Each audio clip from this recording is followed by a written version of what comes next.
everybody, and welcome to the FIU Sports 3932 podcast. I'm your host, Elijah Pestana, and today I have a great treat for you.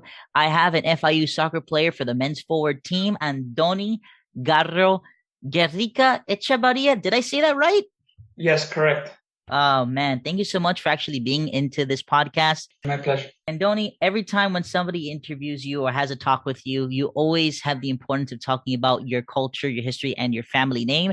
Do you want to talk about that real quick? Yes, my name is Andoni Garrogerricaechebarria. It's a 22-letter last name. It does come from the Basque region, which is the north of Spain. And the little cool story of it is that back in the day, talking 400, 500 years ago, Garrogerricaechebarria used to be the address of our family house. Wow. So Garro was the last name of the family. Guerrica was the name of the city where the house was located. And Echevarria was the name of the house. That's where it all originated from. That's interesting. For example, in Brazilian Portuguese culture, instead of having like long Hispanic last names, we have our mother's last name. So I'm Elijah Gomiji for my mother's last name and last name Father Pestana. So it's cool that we have different cultures and going into that, how that's done. But do you still have that family home that resides in the Basque region? Yes, I do. Still up and standing. It's still up and living. Describe to me your family home. It's a very old, but over the years it's been remodeled. It's in the middle of two mountains. It's a farm. There's cows, horses, anything you can imagine. And I mean, my grandparents are there. My uncles and aunts that still live over there also help out on a daily basis. And yeah. That's really cool. Everything's self-sustaining. Now, going into the idea of soccer, when your parents, I imagine, they came to the United States like some time ago, and when you were born, they always taught you soccer. Where did the passion of soccer come from? It turns out my dad is an ex-professional athlete of a sport named Jai-Alai. Jai-Alai? Jai-Alai, yeah. Okay. Jai-Alai. So the sport is originated in the Basque country. It's sort of like a racquetball, but with an extended, like a 60-meter court, more or less. So back when he was 20 years old, he migrated to Mexico, where he signed a 5-year contract to play over there. And in Mexico is where he met my mother. So after those 5 years, they got married. They both came here to Tampa for 2 years. And then came to Miami. We were very lucky as a family for it to give a living to my dad as long as he played it with no injuries. But it was a sport that, I mean, it's not sustainable on a daily basis. There's no Jai-Alai Academy in Miami. Once I got to an age where I was 3, I was 4, my parents claim I had way too much energy. So just to look for a relief of energy and look for somewhere to spend my energy. They went here to Doral, the local park here, and they asked like, when was the appropriate age for me to enter the academy, and I got accepted into the academy. I started when I was 4 years old there in Doral. It was the club was called Doral Soccer Club. I was there until I was 13 years old. Did you always stay in offense, or did you always did you always was a forward, or did you always defending goalie? There's a very famous saying that you aren't really a soccer player if you were never a goalkeeper. Goal! So I had my goalkeeper stint, played 1 year as a goalkeeper, and then I moved on to the field. First, I played more as a midfielder, and then I started moving striker. And yeah. No, man, I always feel bad for goalies, man. They're literally the final push of the defense, and if you like miss something, you're the whole team they're gonna be like, tough position. As a striker, you can miss 5-6 chances, and maybe if your teammate scores 1 and you win the game, maybe they forget. But if the goalkeeper messes up and you lose the game 1-0, no one remembers the guy that missed. They remember that the goalie messed up. So it's a tough position. And just imagine in the penalty matches, Andoni, oh Lord, there's so much tension when you see things like that, especially in the World Cup. Lord, it's just crazy. So explain to me getting enlisted by Florida International University for FIU soccer. Freshman year, I went into high school, started playing a lot of showcases. There's a rule that for men's soccer, college coaches cannot contact you until September 1st of your junior year. Really? So what you can build is you can build yourself up a certain resume to Hmm. where a college coach knows you, but they can't directly contact you. So how did you advertise yourself? The main focus is to go to tournaments, which in the youth soccer world are called showcases, Hmm. where they bring in the best teams across the nation, and the college coaches know everyone is going to be there. This, like, let's say it's a very famous one was Disney Showcase and Hmm. ESPN Wide World of Sports. So most of the best teams of the nation go there to ESPN Wide World of Sports. Maybe you're running into a roster of 200 college coaches that are just there all day watching games and games and games. As a freshman, as a sophomore, what you're trying to do is give an impression to where that guy remembers your name for the following 2 years. And with your name, you made a huge impression already with me and everybody else. I've So I've always I've always said that the last name is a little plus because everywhere you go, you say, "Oh, your name? Oh, Andoni Garrogerricaechebarria, the one with the long last name." And then at the doctor, everywhere they remember you. oh my Lord. No, man. Could you talk to me about Kevin Noyne, the person that we could say discovered you at that point within FIU? Yeah, so Kevin Nyland, September 1st of my junior year, I Yeah, received an email from FIU instant. instantly. It was just a sort of like an introduction, like, hey, like we know who you are.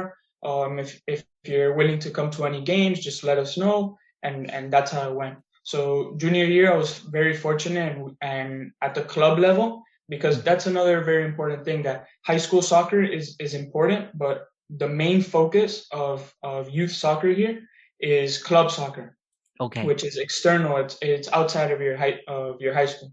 So I Mm-hmm. was very lucky to have a very good club season. I stayed healthy the whole time, Mm-hmm. and in a showcase towards the end of the season, around May of my junior year, I received a phone call. It was Coach Kevin Nyland's assistant, and he invited me on a visit. So I remember perfectly. I took my visit June 1st of ending my junior year, and I Wow. took an unofficial visit to FIU, where I met with Coach Kevin Nyland. We toured the campus, everything. I met with all three of the previous coaches, Yeah. and it was a great time. There was other schools that were also interested, but I've always said that I'm a Miami guy, and as soon as Miami So about the a school 305. yes, as soon as a Division 1 school in Miami offered me something, it was an easy decision. It's Well, really no, I'm not gonna say easy decision because the other schools were also very good programs that I really considered. Me and my family, Mhm. everything when I say me, it also involves my family because I'm a Of huge family course. family person. But Mhm. we really thought about every school that contacted me, and but Miami and FIU was tough to decline. I mean, something by your home to be with your Yes. family, the vibrant city, lights, culture. Everybody loves Miami, and I mean, Mhm. especially with FIU being so close to almost to where you live. Yes.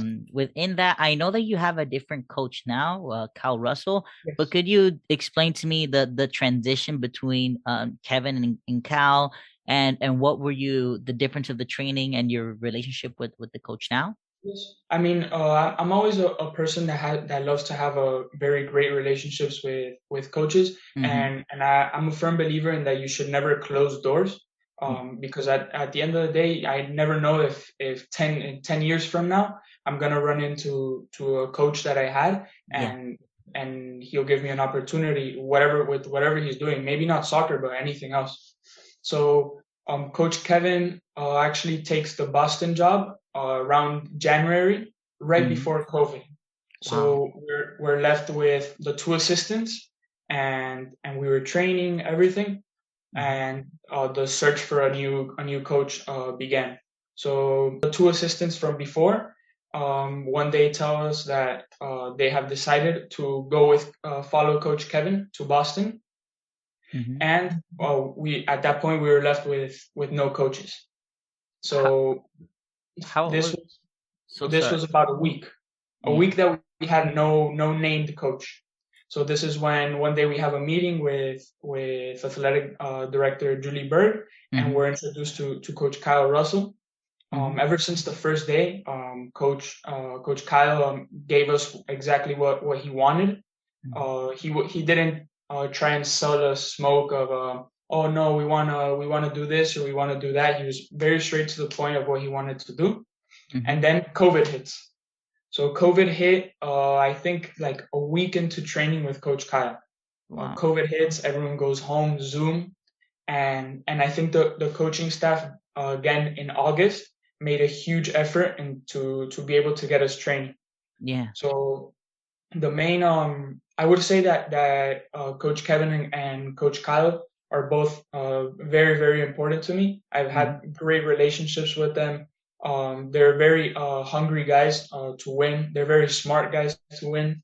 Um, and both of them are important in not only in the soccer world, but I think the both of them really value family, Mm-hmm. family and commitment and discipline. Sometimes you have coaches that are just very soccer driven and they forget about what life outside of soccer is in terms of like values, family, commitment, brotherhood.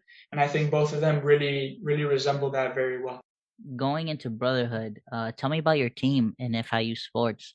You guys have a pretty much a tight knit group. You guys are always Very, there, very. struggling, practicing, and all that. So tell me about Yeah. your team.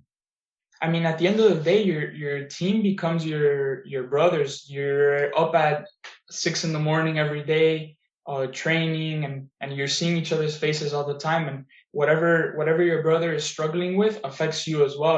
If your brother is stressed because he has an exam and he wasn't able to sleep, he wasn't able to eat. At the end of the day, on the field, it resembles what you're going through as well. So I think it was something very important in the team this year was the brotherhood. Mm-hmm. Ever since we had a lot of new guys come in, it was I'm not sure if it was around 10, 12 new guys, and the returners really played an important part because we welcomed them in, showed them what FIU is, how we want to work, and I think when you have brothers, when you build a brotherhood, success is just a matter of work at that point. Okay. Um, if you want to tell me about your 2019 season, what was the most memorable game that you could remember?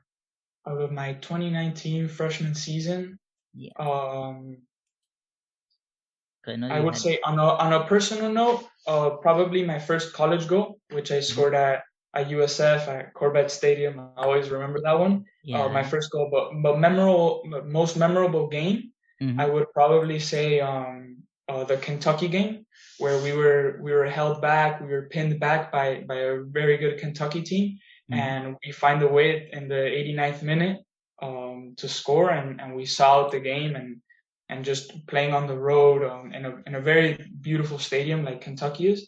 So I think that game wise, that's my number one. And then on a personal note, my first goal at USF. Yeah, yeah. You had two main goals that you did in 2019, which was your first one and the second one in South. Um, Yeah, I had a third one there too. third one there, Yeah, I but had one against USF. yeah, I had one at home in a hmm very big game against Marshall, which we yeah, ended up falling short. hmm And then I had one in the conference tournament when we played South Carolina. yeah. That's what I was referring to. And when did you get that injury that didn't let you play within the period? What happened? And Yeah, tell so us about that. that's that day I remember off the top of my head, January 16th. Describe everything. Describe what you were feeling, the moments, the pressure. January Feel free. 16th, we come back. I had some knee pain already. Mm-hmm. It was a left ACL and meniscus injury. I had some knee pain already. I was feeling good in terms of fitness and all of that type of stuff, but something was off. When I would kick, I would feel my leg very weird. It was Ah. so we start preseason January 11th. January 11th was a Monday, and we go through COVID testing. And I think I don't know the exact number, but I'm pretty sure like 5 or 6 guys test positive. So What? those guys are put away. Those guys are put in quarantine. Continue working with what we had. Mm-hmm. January 16th, which was a Saturday. Mhm. Coach Kyle says we have a scrimmage. I mean, at this point, we played the in the spring that season because of COVID. Okay. So January 16th comes. Basically, it's a preseason inter squad match. It's in between us, Mhm. but we didn't have the numbers, so we're playing 8v8. Mhm. We're playing from box to box. We're playing 8v8, Yeah. and the field. I remember perfectly. It was a 5 o'clock game, and the field was a little bit dry. And when you play on a dry field, sometimes your cleats get stuck. Okay. So the game begins, and I think it was at the 11th minute. I go to press one of our center backs, and Mhm. he decides to turn the other way. Okay, perfect. And when I begin turning, I hear I can hear the sound in my head still, and but I can't explain it. It's like a rubber band snapping, Let me see if I have some. Hold up, hold up. Would it be like this? Would it be something like this? kind of like that, but with some friction from the bones. Nah, weird noise, very weird noise. That's crazy. So No, man. I hear that. In fact, my teammate always tells me that he heard it as well. The people What? around me hear it as well. It's like a pop. Yeah, yeah. Like, At that point, nothing. I walk off the field. I did walk off the field. They start checking me out, and I said, "Oh no, maybe it popped, but no, don't take me out. In 2 3 minutes, I'll be fine." And after 2 or 3 minutes, the knee was like this big. So that's where no, no, dang. no. We're holding you out, and we need to get an MRI. Mm-hmm. They got the MRI. Nothing. 3 days later, I think. Mm-hmm. Um, and in a matter of 2 3 days after the MRI, they confirmed it was very bad news for a soccer player. But Yeah, no. but Like, I think it was an important moment of my life because it's it's a negative moment, but it teaches you a lot. Teaches mm, you a lot about yourself, about mhm. who you really are when something like your passion isn't there. So it teaches you a lot. Okay. Yeah. Within that, you had a 7 month recovery period, and Yes. getting within the ACL, that is crazy. What Yes. was of that faith? What percentage of that was determination to get back on the field? What was the percentage of that of the medicine?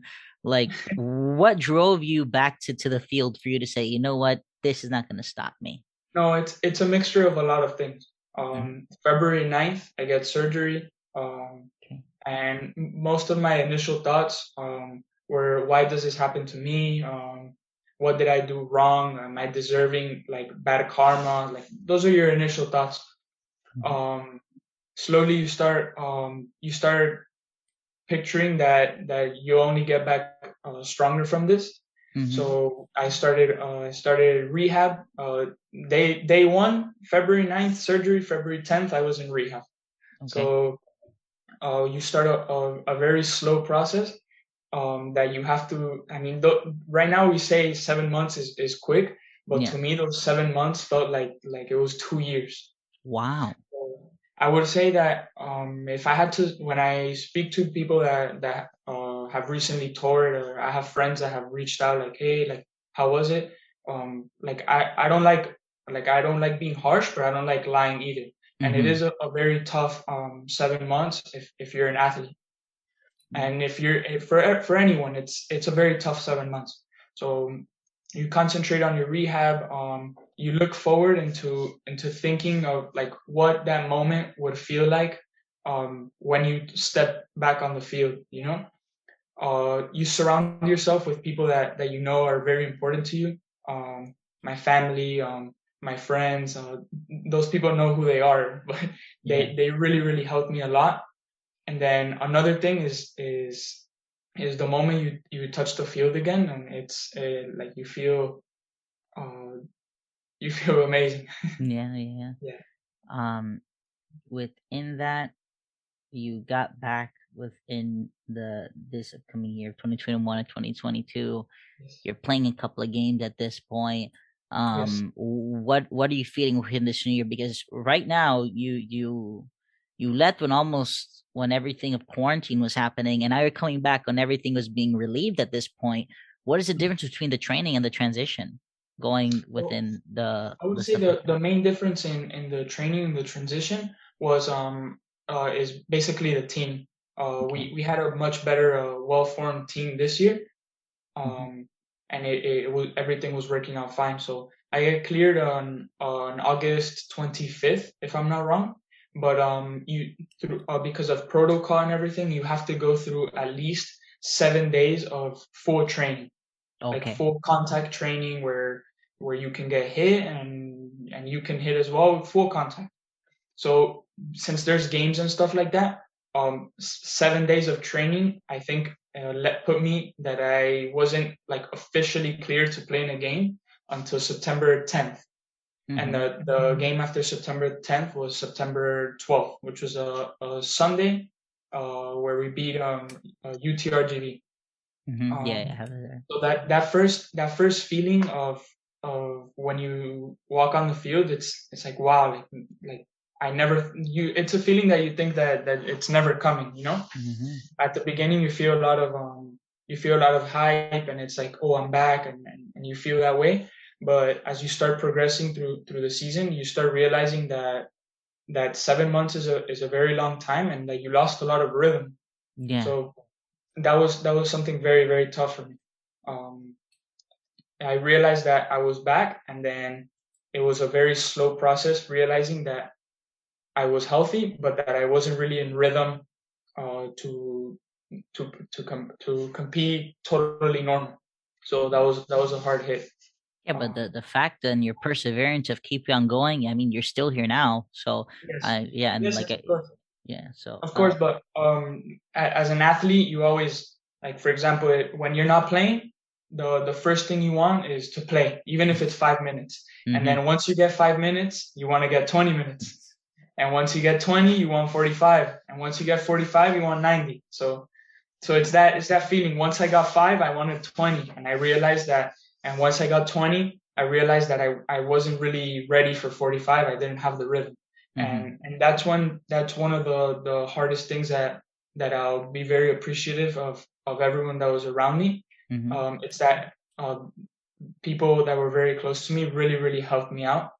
Um, they helped me out tremendously in keeping my mind healthy and focused, because a lot of the times you think like, wow, I'm never going to be like, I came back, but I'm never going to be the same.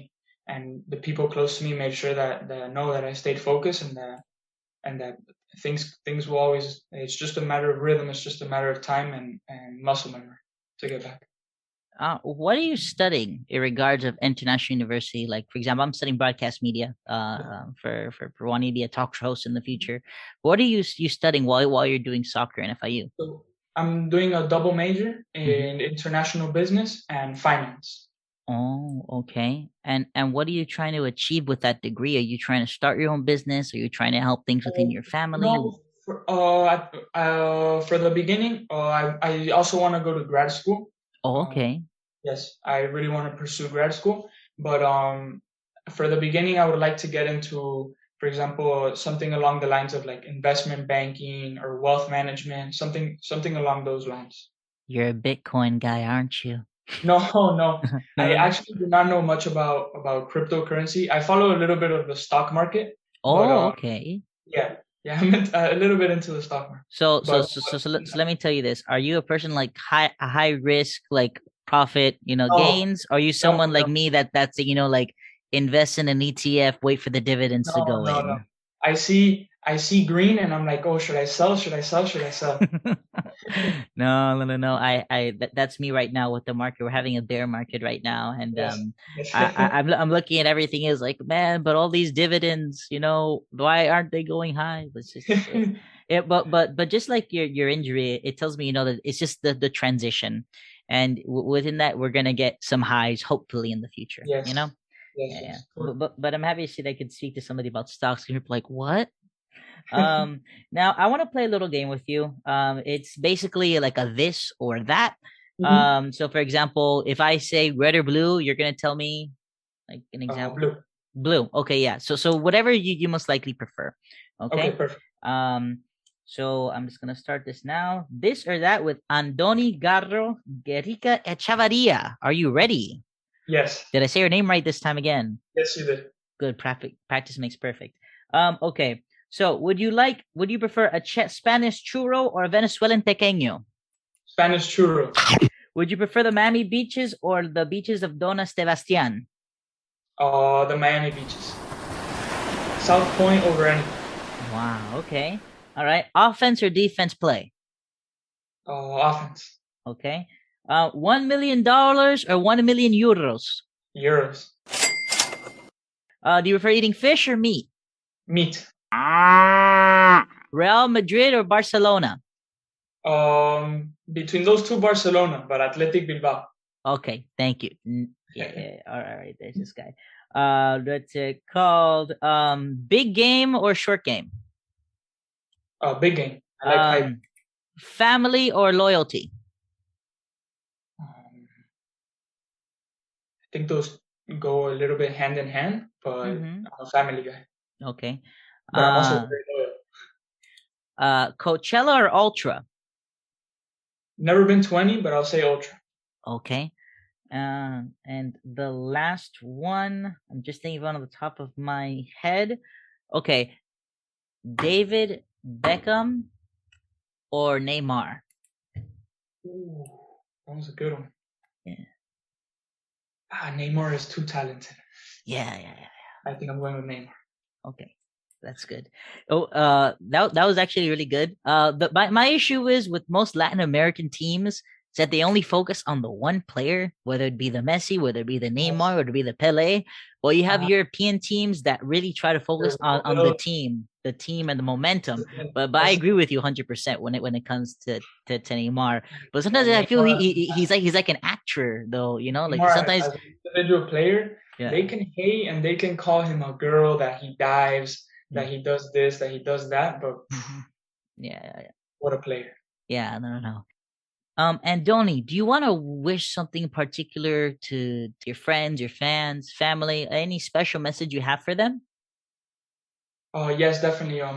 First off, I wanted to thank my family, my friends, the people closest to me, for helping me out with the recovery process and the struggles that fall and spring brought to me with the recovery of the whole knee and keeping me going, keeping my mind right, and always motivating me to keep going. Just know that I really appreciate that, and it never goes unseen. For all FIU men's soccer fans, we hope that you're very excited to see us in the fall of 2022. It was a good season, fall 2021, but we can only promise that we're extremely excited to play this fall 2022. We want to be playing in December in national championship matches, and we really need your support out there. We hope to see you there. Go FIU and pause up. Andoni, where can people find you out on social media, or where can people find you out in general? Yeah, so people can find me around the route. I'm always around the route. But social media wise, my Instagram handle is AndoniTXU2, and my Twitter is also AndoniTXU2. It's a Basque abbreviation. From the 22-letter words to just a couple of more words. Yeah. Okay. And also find him out in the stadium when he plays. That's also important because he has to get to that championship, guys. He needs you. He needs you. Of course, come out, support, and we promise that we'll put up a good show. That is Andoni Garrogerricaechebarria, a man of noble character, a family man, families from the Basque region. He's dedicated in his craft, knows a little bit about stocks, and a great person to talk to. Thank you so much for speaking with me, Andoni. Thank you. It was my pleasure. And I'm Elijah Pestana, and thank you for joining us at the FIU 3932 Sports Podcast. Until next time, everybody.